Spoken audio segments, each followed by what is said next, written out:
কেউ কথা রাখেনি। 33 বছর কাটল, কেউ কথা রাখেনি। ছেলেবেলায় এক অষ্টমী তার আগমনী গান হঠাৎ থামিয়ে বলেছিল, শুক্লা দ্বাদশীর দিন অন্তরাটুকু শুনিয়ে যাবে।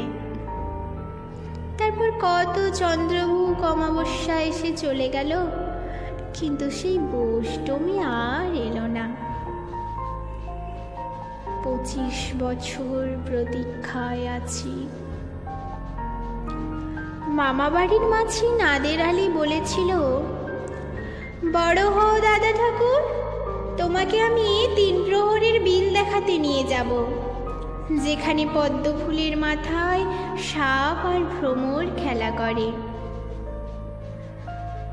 নাদের আলী, আমি আর কত বড় হব?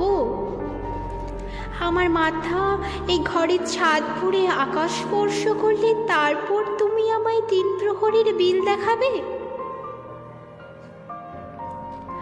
একটাও রয়্যাল গুলি কিনতে পারিনি কখনো। লাঠি লজেন্স দেখিয়ে দেখিয়ে চুষেছে লস্কর বাড়ির ছেলেরা। ভিখারির মতো চৌধুরীদের গেটে দাঁড়িয়ে দেখেছি ভিতরে রাস উৎসব। অবিরল রঙের ধারার মধ্যে সুবর্ণ কঙ্কন পরা ফর্সা রমণীরা কত রকম আমোদে হেসেছে। আমার দিকে তারা ফিরেও চায়নি। বাবা আমার কাঁধ ছুঁয়ে বলেছিলেন, দেখিস একদিন আমরাও। বাবা এখন অন্ধ, আমাদের দেখা হয়নি কিছুই। সেই রয়েলগুলি, সেই লাঠি লজেন্স, সেই রাস উৎসব আমায় কেউ ফিরিয়ে দেবে না। বুকের মধ্যে সুগন্ধি রুমাল রেখে বরুণা বলেছিল, যেদিন আমায় সত্যিকারের ভালোবাসবে সেদিন আমার বুকেও এরকম আতরের গন্ধ হবে। ভালোবাসার জন্য আমি হাতের মুঠোয় প্রাণ নিয়েছি। দুরন্ত ষাঁড়ের চোখে বেঁধেছি লাল কাপড়। বিশ্ব সংসার তন্ন তন্ন করে খুঁজে এনেছি 108টা নীল পদ্ম।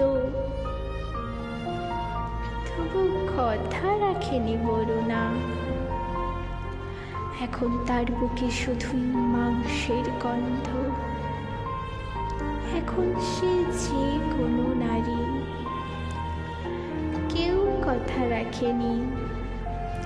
33 বছর কাটল, কেউ কথা রাখে না।